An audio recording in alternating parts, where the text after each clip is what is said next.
चूंकि राज्य सरकार जनसंख्या बढ़े हुए जनसंख्या के आधार पर इन वर्गों को अनुसूचित जाति, जनजाति, अति पिछड़ा और पिछड़ा वर्ग के लोगों को आरक्षण का दायरा बढ़ाया गया था और उस जनसंख्या में सभी का यह भी दिखाया गया था कि इनकी शैक्षणिक स्थिति क्या है, सरकारी नौकरी में इनके कितने हिस्सेदारी है, आर्थिक रूप से ये कितने कमज़ोर हैं, उस आधार पर भी आरक्षण का दायरा बढ़ाया गया था। पनोरमा ग्रुप, जो सोचता है वो करता है, आपके अपने सपनों का आशियाना। नमस्कार, आप देख रहे हैं सिटी पोस्ट लाइव और मैं हूं आपके साथ प्रभाकर पांडे। आपको बता दें कि समाज कल्याण मंत्री मदन सहनी तेजस्वी यादव के बिहार यात्रा निकालने पर बड़ा बयान दिया है। उन्होंने कहा है कि जो अपराधीकरण का 15 सालों का जो इतिहास रहा है, जिसके कारण पूरे बिहार अभी उसका भुगत भोगी है, वो लोग बिहार में यात्रा निकाल रहे हैं। ये यात्रा निकालने का कोई औचित्य नहीं है, क्योंकि जिस मुद्दे को लेकर तेजस्वी यादव बिहार में यात्रा निकालने वाले हैं, यात्रा निकाल रहे हैं, वो मुख्यमंत्री नीतीश कुमार पहले ही घोषणा कर चुके हैं। बिहार के विशेष राज्य का दर्जा के ऊपर चर्चा हो, चाहे आरक्षण को लेकर हो, चाहे अपराधीकरण पर कंट्रोल करने की बात हो, ये सारे मुद्दे पर मुख्यमंत्री नीतीश कुमार अमल कर रहे हैं। और जिस तरह से यात्रा निकाल रहे हैं तेजस्वी यादव बिहार में, कोई जनता उनका सुनने को तैयार नहीं होगा और सुनने वाला नहीं होगा, क्योंकि जनता ये भली भांति जानती है कि 15 सालों का इतिहास पूर्व मुख्यमंत्री लालू प्रसाद यादव के कार्यकाल में क्या रहा है और क्या कुछ कहते नजर आए हैं समाज कल्याण मंत्री मदन सहनी।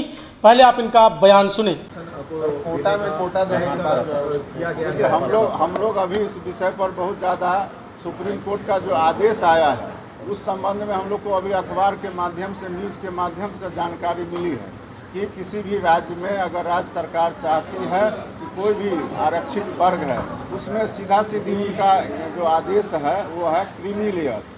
लेकिन अब ये तो राज्य के ऊपर फैसला करना है। हम लोग तो उस आरक्षण का इंतज़ार कर रहे हैं जो माननीय मुख्यमंत्री श्री नीतीश कुमार जी ने बिहार में जातीय गणना कराने के उपरांत जो हमारा जनसंख्या के आधार पर आरक्षण का सीमा बढ़ाया गया, जिसको पटना उच्च न्यायालय ने रद्द कर दिया है, जिसके खिलाफ हमारे माननीय मुख्यमंत्री जी सुप्रीम कोर्ट में गए हैं। इस आदेश के बाद हम लोग को बिहार के तमाम जो बढ़े हुए आरक्षण के दायरे में आने वाले वर्ग हैं, उनको इस बात का इंतज़ार है कि आने वाला समय में सुप्रीम कोर्ट ज़रूर हमारे जो बढ़े हुए आरक्षण है उस पर सहानुभूतिपूर्वक विचार करेगी। और चूंकि राज्य सरकार बढ़े हुए जनसंख्या के आधार पर इन वर्गों को अनुसूचित जाति, जनजाति, अति पिछड़ा और पिछड़ा वर्ग के लोगों को आरक्षण का दायरा बढ़ाया गया था और उस जनसंख्या में सभी का यह भी दिखाया गया था कि इनकी शैक्षणिक स्थिति क्या है, सरकारी नौकरी में इनके कितने हिस्सेदारी है, आर्थिक रूप से ये कितने कमज़ोर हैं, उस आधार पर भी आरक्षण का दायरा बढ़ाया गया था। तो हम लोग को पूरा भरोसा है और विश्वास है कि सुप्रीम कोर्ट हम लोग के साथ ज़रूर न्याय करेगी और हम लोग का आरक्षण का जो बढ़ा हुआ था, जिसको हाई कोर्ट ने रद्द किया है, उसको फिर से बहाल करने का काम करेंगे। नीतीश कुमार के कार्यों को सुप्रीम कोर्ट ने भी माना है। तेजस्वी यादव से सबसे पहले तो ये सवाल पूछना चाहिए ना, अगर ये बात बोल रहे हैं कि 5 दिन का सदन में एक दिन भी उनको समय नहीं मिला, प्रतिपक्ष के नेता हैं और विधानसभा चल रहा है, उस दरमियान एक दिन भी वो उपस्थित नहीं हुए, तो उन्होंने कोई सवाल ही नहीं किया। जब उन्होंने कोई सवाल नहीं किया तो सरकार कैसे जवाब दे सकता है? जब वो उपस्थित ही नहीं थे, प्रतिपक्ष के नेता हैं और इस हैसियत से उनको 5 दिन उपस्थित रहना चाहिए। सरकार उसका कोई भी बात अगर करती है तो उसका जवाब देगी, क्यों नहीं देगी? और किस मसले पर सरकार पीछे हटने वाली है? सरकार काम करने वाली है ना। जो आदमी कभी काम ही नहीं किए वो क्या सवाल करेंगे? 3 विषयों को लेकर आप लोग को घेरने के लिए सड़क पर जा रहे हैं। आरक्षण नहीं, 3 विषय जो उन्होंने कहा है, ये तो विषय उनका है नहीं।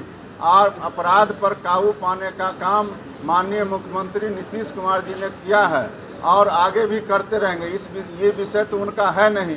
15 साल में जो उन्होंने करके दिखाया है उसको आज तक लोग भोग रहा है और उसको याद कर रहा है। इस पर उनको जाने का कोई अधिकार नहीं है और आरक्षण के मुद्दा पर जो बात वो कर रहे हैं, 15 साल रहे तो जो पार्टी या जो सरकार पंचायत में आरक्षण नहीं दे पाया, वो आरक्षण का बात कैसे नीतीश कुमार जी के सामने में उठा सकता है। इसलिए उनको सड़क पर उतरने का कोई औचित्य नहीं है और उनकी बात को कोई सुनने वाला नहीं है, इसलिए उनका यह यात्रा व्यर्थ का यात्रा होगा। देवेश चंद्र ठाकुर को लेकर क्या कहिएगा?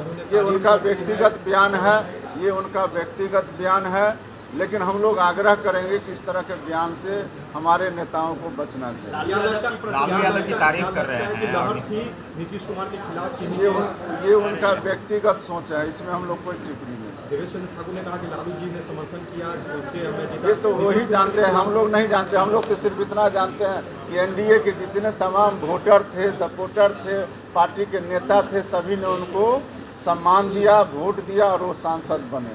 सर, एक सवाल और, संजीव हंस को लेकर कार्रवाई हुई है। ये तो अच्छा है ना कि अगर कोई मामला किन्हीं भी स्तर के पदाधिकारी पर, जब आईएएस को हमारी सरकार ने कार्रवाई कर सकते हैं, तो आप समझ सकते हैं कि इससे बेहतर उदाहरण नहीं हो सकता।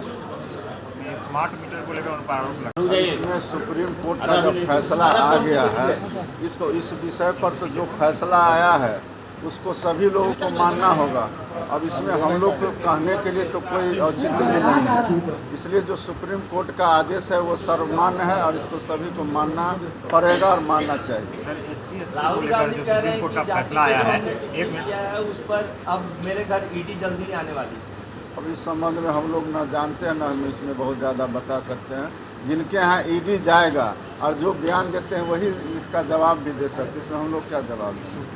सुप्रीम कोर्ट ने SC/ST का आरक्षण है, उसमें आरक्षण देने की बात कही है। एक आदमी लोगों ने बात नहीं सुनी, सड़क पर अपनी बात को रखेंगे, विशेष क्या बोले, अपने एक आदमी उन्होंने कहा कि सदन मदन सहनी ने देवेश चंद्र ठाकुर का जो लालू प्रसाद यादव के ऊपर जो बयान दिए थे उसको लेकर उन्होंने कहा है कि नीतीश कुमार के सहयोग से ही सभी एनडीए दल का नेता जीते हैं और उनका ही चेहरा ही बिहार में था, जिसके कारण से इन लोगों की जीत हुई है और सबका सहयोग इनके जीत में थी। ये यदि कह रहे हैं तो इनका अपना पर्सनल मामला हो सकता है।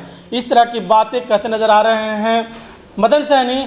और राहुल गांधी के ईडी पर दिए गए बयान पर उन्होंने कहा कि जो ईडी से जो गलत किए होंगे उनको ईडी से डर होगा, क्योंकि संवैधानिक संस्थाओं के द्वारा किसी को डर नहीं होना चाहिए।